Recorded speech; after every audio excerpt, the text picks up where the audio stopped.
Okay. Good afternoon, everyone. Welcome to this press conference with Foreign Affairs Minister Mélanie Joly. I am Nia Rabson from the Canadian Press, and I am Recording in moderating this progress. afternoon. My understanding is that the minister will have a short statement, and then we will take questions. I will start. Well, I can't start in the room. We're not in the room. We will go with one question and one follow. If you have a question, please raise your hand now. And over to you, Minister. Thank you. Thank you, folks, for being here. Merci à tous d'être ici. Je suis présentement à Vancouver. I'm right now in Vancouver, coming out of the G7 in Japan. J'étais au G7 au Japon. So first, I would like to open up by talking about what happened in Montreal overnight. We woke up this morning to distressing news that gunfire had been done towards 2 Jewish schools in Montreal. This is the latest of the terrifying rise of anti-Semitism in Canada. This is completely unacceptable. This is not who we are as Canadians. This is certainly not who we are as Montrealers, as Quebecers. This is a time for us to be united. Donc, je vais juste le dire en français aussi. On s'est réveillé ce matin à des nouvelles extrêmement préoccupantes provenant de Montréal. C'est complètement inacceptable que 2 écoles juives soient visées par des coups de feu. C'est pas qui nous sommes en tant que Montréalais, en tant que Québécois et en tant que Canadiens. Et il s'agit d'une autre preuve de la montée terrifiante de l'antisémitisme au Canada.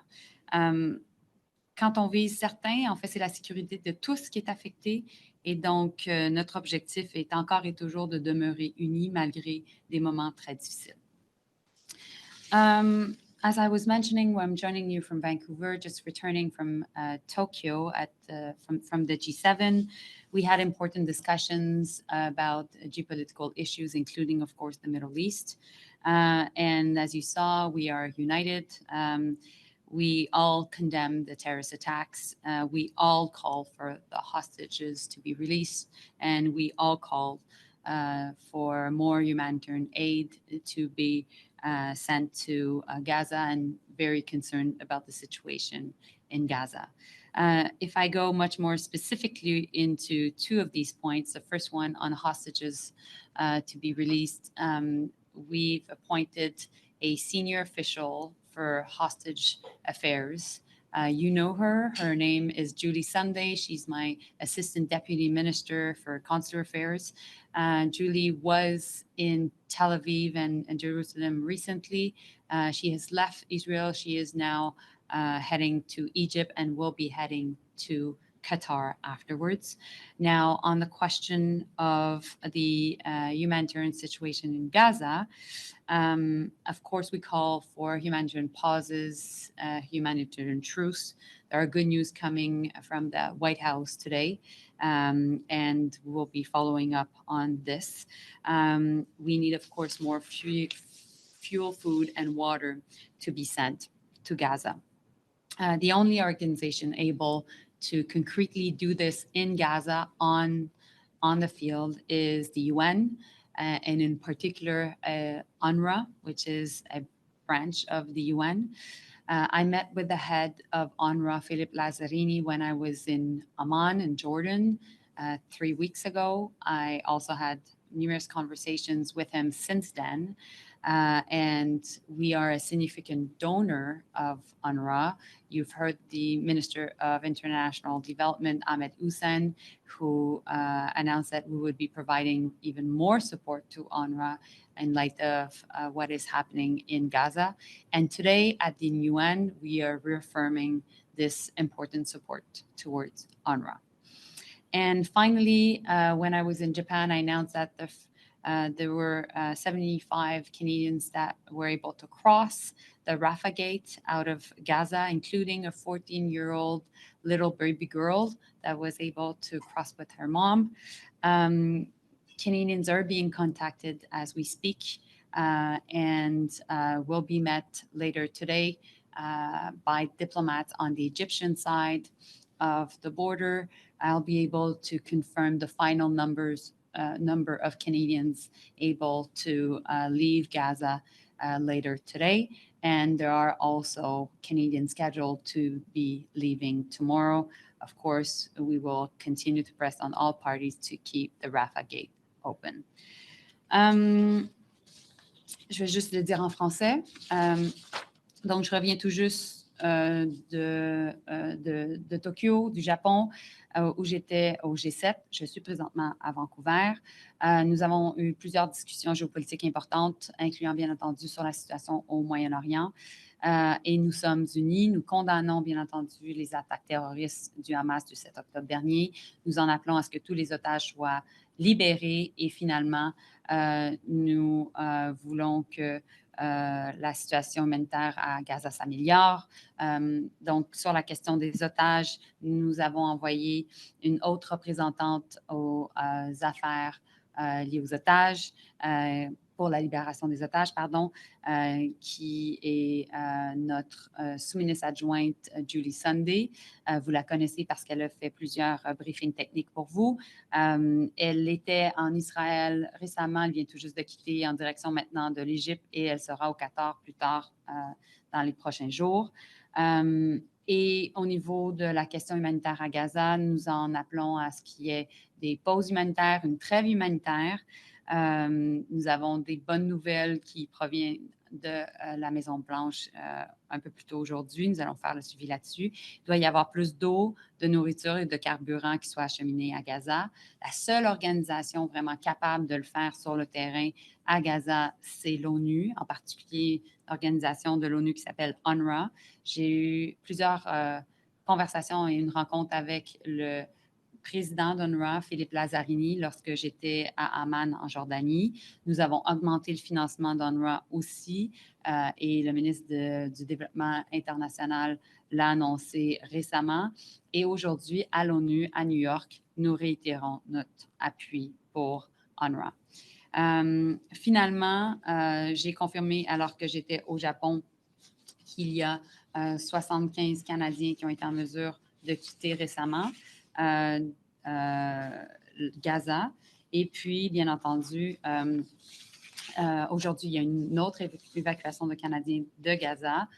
J'aurai l'occasion de confirmer plus tard aujourd'hui le nombre final, le chiffre final du nombre de Canadiens qui vont avoir été en mesure d'être évacués aujourd'hui. D'autres Canadiens sont cédulés pour être évacués demain.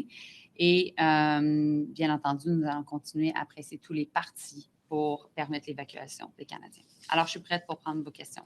It will be a pleasure for me to take your questions. Okay, we will start with Mélanie Marquis from La Presse. Merci beaucoup. Madame Joly, je voudrais savoir si le Canada est prêt à suivre la France, le président Macron, qui demande de commencer à œuvrer vers un cessez-le-feu. Vous savez, on est tous en faveur qu'un jour, il va devoir y avoir un cessez-le-feu. C'est ce que le président Macron a dit.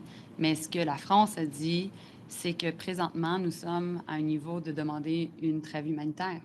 Parce que concrètement parlant, nous devons évacuer les Canadiens, nous devons faire en sorte que les otages soient libérés et nous devons faire en sorte qu'il y ait davantage d'aide humanitaire qui soit acheminée à Gaza.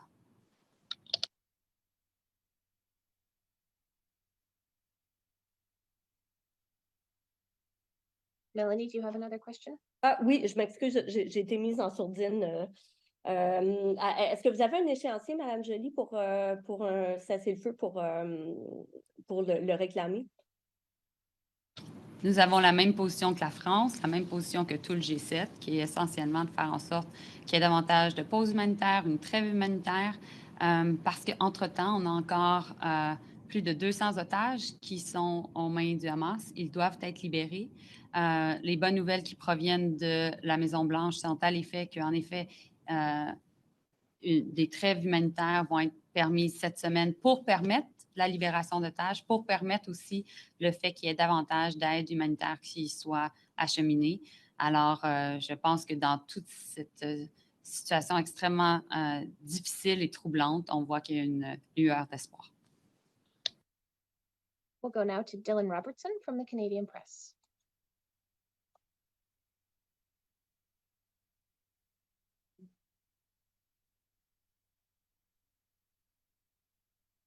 I don't seem to be able to unmute you at the moment. Hold on one second. Dylan, it's not my fault. Okay, there we go. I think.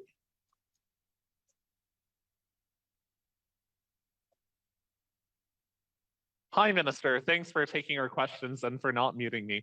I just wanted to ask about Secretary of State Blinken. He mentioned that there are three things that he's seeking from Israel. One is no forced displacement of Palestinians. The second is no reoccupation of Gaza. And the third is no attempt to put Gaza under siege. And I was just wondering, which of these three does Canada support? Well, of course, we have never been in favor of any forced displacement. So this is abiding with our long-standing position. That would be my first point. And I've always mentioned very clearly that we are in favor of Palestinians' right to self-determination and a two-state solution. So it is in line with our position. The second one, we also believe that Palestinians should have a right to self-determination and should have be able to work with the Palestinian Authority when it comes to Gaza. And so that is why I've had many conversations with Riyad Malki, my counterpart from the Palestinian Authority, which we know that the Palestinian Authority is present in the West Bank, not enough in Gaza.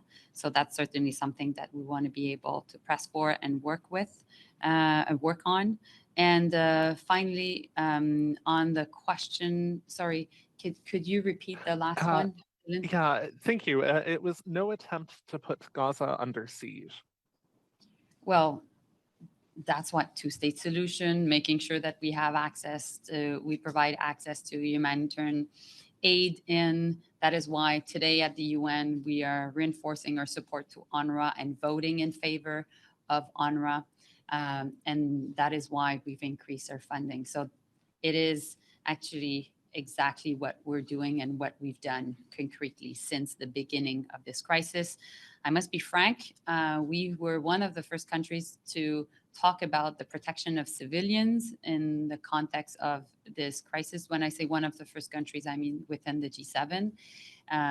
We've always mentioned that civilians, may they be Israeli or Palestinians, were equal and deserve to be protected. And that's exactly our position since October 7th. Thank you. And for my follow-up, Minister, the number of Canadians crossing out of Gaza, it seems quite low when Global Affairs has pointed out that we do have a large contingent of Canadians. And when we do the math here, it seems like the other countries that have large contingents have had a lot more crossings. And so a lot of them got out before we started to on day 6. I'm just wondering if what you can tell us about why there have been so few Canadians out so far. So I can confirm at this point that there's been 84 Canadians that have been able to cross. This is in line with other countries' position. I think that first and foremost, what is the most important is we've been ready since the first days following the attacks on Israel to evacuate Canadians in Gaza. I even went to Cairo at this point 2.5 weeks ago, and diplomats in Cairo were ready and had clear plans. But at the same time, we do not control the Rafah gate being open or not. We do not control neither who crosses and when. And that is why even last week, last Monday, in my speech in Toronto, I called for many other countries to put more pressure on the Israelis and the Egyptians to make that happen. Finally, we were able to have first Canadians coming out. There are more Canadians scheduled also tomorrow. But of course, we are in the same position as any other countries when the Rafah gate closes. Foreign nationals are just not able to leave. Meanwhile, what we control is the fact that we're ready first, and we're ready on the other side of the Egyptian border to assist and support Canadians that are evacuated. So we also control the fact that we are in close contact with the Israeli officials who provide the names, and we send clear lists. At this point, there's around 500 Canadians also that have asked for support in Gaza. This is a very difficult decision to take, and the number has been increasing in the last couple of days.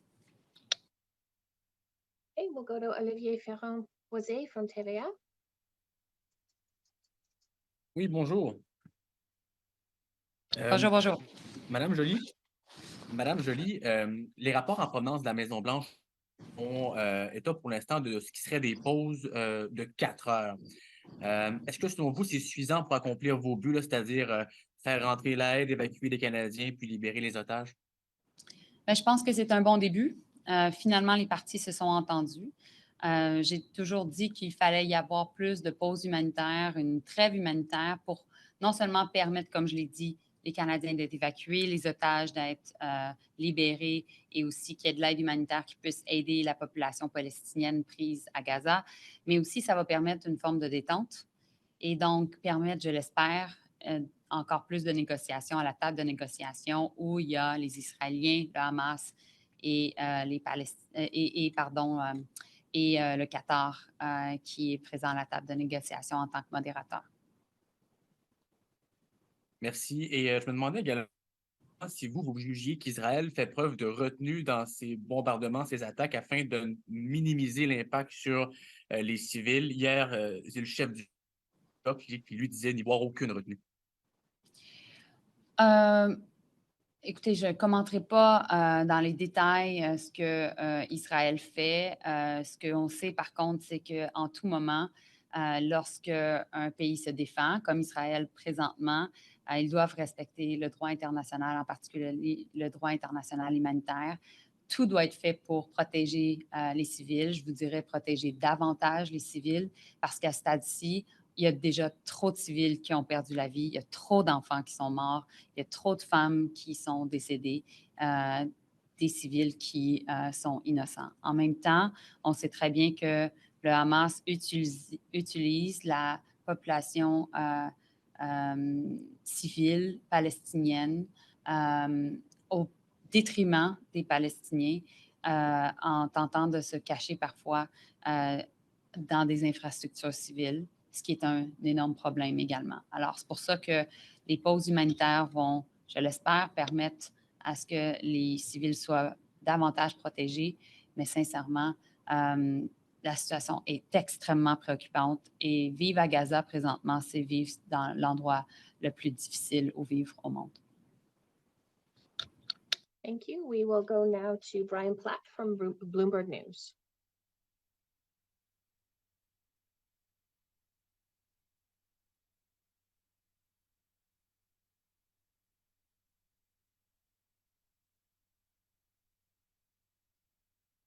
Brian, we can't hear you and it's not my fault. No, we seem to be having some technical difficulties on our end here. Can you Brian, hear me now? Yes, go ahead. Okay, great. Hi, Minister. Hi, Brian. In your meeting with your G7 counterparts in Japan, did Canada's dispute with India come up? And if so, what was the nature of that discussion?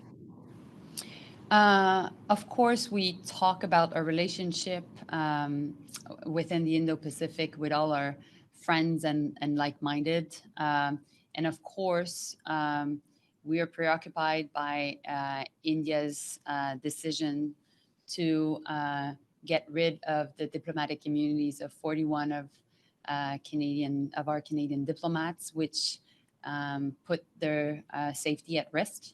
And we are happy to see that there is clear language in the declaration reaffirming the importance of the Vienna Convention and the diplomatic immunities that are part of this important Vienna Convention.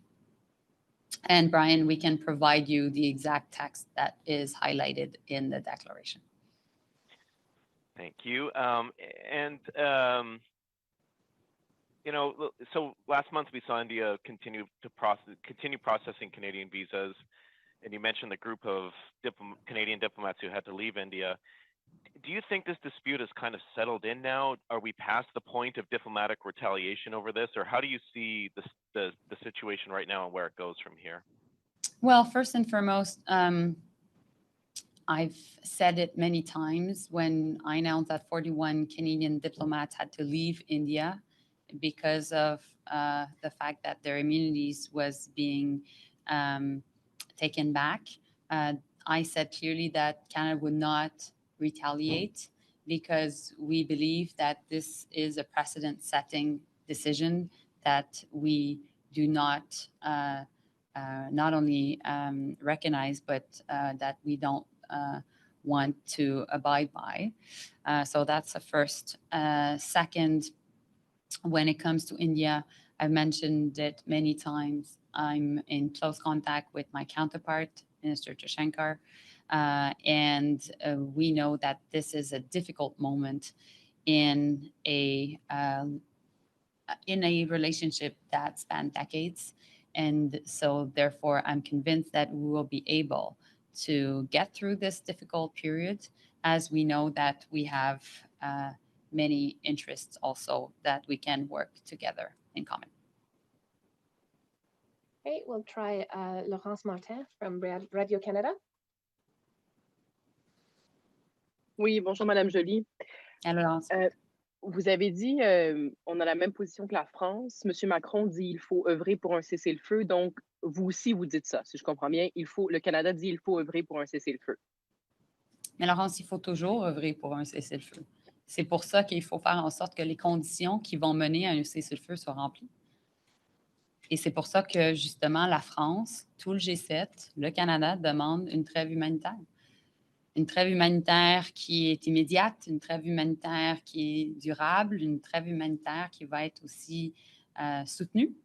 Et justement, cette trêve humanitaire-là doit accomplir concrètement le fait que les Canadiens peuvent quitter Gaza, le fait que les otages vont être libérés et le fait qu'il y ait de l'aide humanitaire qui puisse être amenée. Au final, entre-temps, pendant qu'on travaille sur cette trêve humanitaire, on doit être capable de travailler aussi sur une solution à 2 États qui est clé pour avoir une approche à long terme qui va pouvoir être soutenue éventuellement par un cessez-le-feu et qui appellera à ce que les 2 peuples, israéliens et palestiniens, puissent vivre en paix et en sécurité pour le long terme. Oui, c'est juste que c'est la première fois, Madame Joly, que vous utilisez le mot cessez-le-feu. Alors, je me demande pourquoi est-ce qu'aujourd'hui, vous vous permettez de l'utiliser? Parce que dans le passé, dans les dernières semaines, on a senti que vous étiez très hésitant à parler de ce terme-là. Donc, je me demande qu'est-ce qui a changé? Pourquoi est-ce que maintenant, dorénavant, vous parlez du besoin d'œuvrer pour un cessez-le-feu? Mais la position est toujours la même. Je me suis fait poser la question au moins 3-4 fois sur cette question, justement, même au Corim la semaine passée à Montréal. Laurence, je ne suis pas convaincue que tu étais là, mais j'ai dit la même chose que je dis aujourd'hui. Donc, c'est juste, comment je peux dire, c'est juste consistant avec ce que j'ai déjà dit. Hey, Steve Chase. Oh, yeah. Sorry. Yeah, continue. go ahead. No, it's okay. Steve Chase from the Globe and Mail. Yeah.